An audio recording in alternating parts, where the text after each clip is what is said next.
Looking to take your financial knowledge to the next level? You're in the right place. Welcome to Ask Ralph, offering accounting, technical, and financial advice. Whether you're looking to save taxes or improve your business, he's got you covered. Here's your host of Ask Ralph, Ralph Eastup Jr.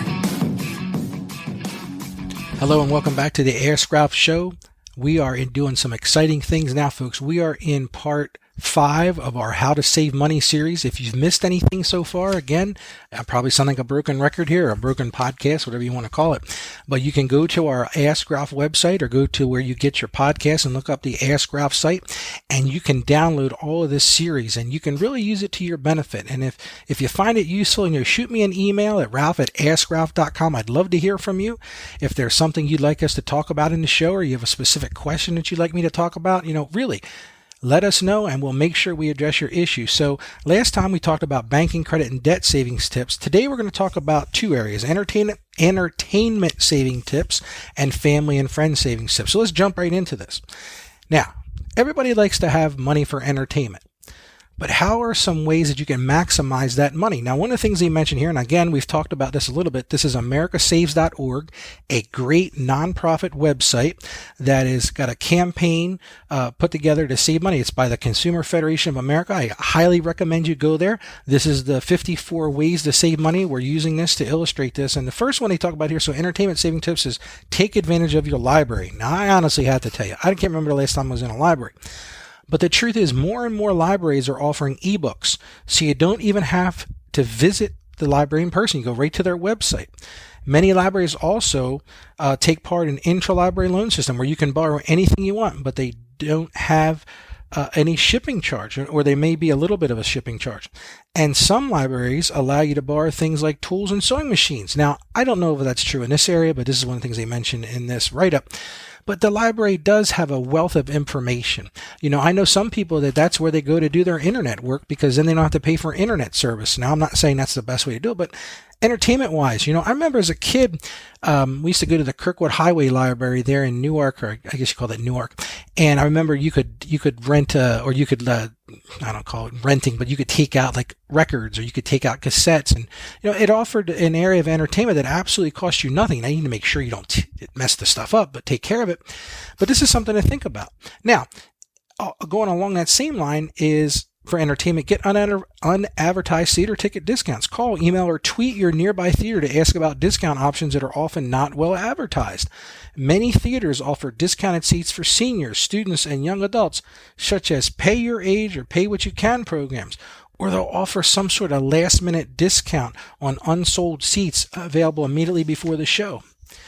And I thought this was a very cool idea for entertainment, and that is volunteer at local festivals. Plan a calendar and say, listen, this festival will be really cool. How can I get involved in this for free? Cultural festivals and events offer free admission to event volunteers. You can contact the organizers of your favorite event to ask for volunteer opportunities and benefits. This is a way to get entertainment for free, and you may be doing something for a good cause as well. So there's a two-sided thing to this. Make friends for life in an organization. I remember as a kid, one of the families that lived up the street from us was really involved with the St. Anthony's Italian Festival. And, we would volunteer there, and, maybe we'd go and make funnel cakes or something like that for an hour or two. But then, they'd always give you, free admission to it, and they'd give you some tickets to go do the rides. And it was a great way to do entertainment. So we talked about entertainment. Now let's talk about family and friend saving tips. And this is one of the areas that I think that a lot of people get caught up in, and this is the whole holiday thing. And I'm not going to sit here and talk about holidays in a negative tone, but the truth is people spend themselves into debt. So one of the things they talk about here is create a family spending limit on gifts. It's like the Pollyanna thing. Each person picks another person, and you just buy a gift for that person. Because in my view, Christmas and, all those type of things are nothing more than Ponzi schemes. Because, for example, my wife and I talk about this all the time. We're going to go buy somebody a $50 gift because we know they're going to buy us a $50 gift. Well, at the end of the day, wouldn't we have been better off to just say, hey, Merry Christmas, and keep your $50? Because what have you got from it? The other thing you can do is plan gift giving well in advance. That will give you time to decide on the most thoughtful gifts, which are generally not the most expensive ones. And if these things are things that need to be purchased, you will have the opportunity to look for sales. Plan ahead. Think about this. Here's who I'm going to buy for a birthday or an anniversary or Christmas or one of those type of things, and plan that ahead of time. One of the cool things they talk about here is start saving for college at the baby shower. And I think they're getting a little carried away here. but it's never too soon to start a college savings account for junior. Ask for contributions to a college fund instead of clothing and toy gifts for your new baby. Not many people are going to do that, but it really does make the point of start saving early. Start saving early. Now, the next thing to talk about here is don't buy cheap clothes for cheap's sake. And I don't hit on this one too hard, but the truth is, if you're going to not be changing sizes or you're not going to be growing out, I remember as a kid, your parents would buy you, tennis shoes or sneakers, whatever you called them, and you might grow out of those within 3 or 4 months. So it didn't make a lot. Now, of course, they were always expensive anyway, but it didn't make a lot of sense to spend a lot of money. Just like when my kids were real young, it didn't make a lot of sense to spend a lot of money on their clothes because, first of all, they're going to outgrow them probably within a month. Secondarily, they're going to destroy them because of all the stuff that comes out of their bodies, But now, of course, if you're older and you're sort of set, you got the same size, you're wearing the same, it doesn't make a lot of sense to just buy cheap clothes. Now, of course, it all comes down to subjectivity.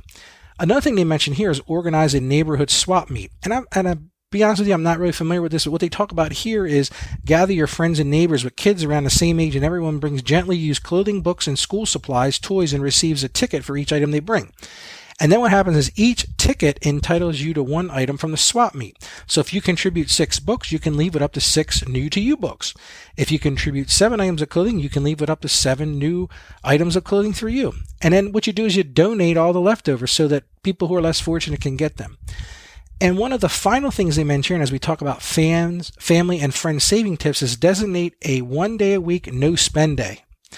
And what they say here is reserve 1 night a week for free family fun. Cook at home. Plan out free activities such as game night, watching a movie, or going to the park. So many times we're so caught up in, what can we go do that we're going to pay for? And, sometimes the best things in life are just those times where you sit and just talk about things. One of the things, my grandfather's been passed away for a while, but him and I were real close. And one of the things he would always talk about is when he was growing up. Now, he grew up down in the South. And he said, one of the things that we would do at night, we didn't have the TV, we didn't have the radio, we'd sit around and talk, you would learn about, maybe your Uncle Louie or whatever, he's from a different part of the state, and he would tell you about what it was like growing up there, what it was like being in the war or working on the railroad. And we just don't take the time to do that. And we don't connect as a family anymore. Everybody's got, and I'm guilty of this too, all of us got those devices in our hands.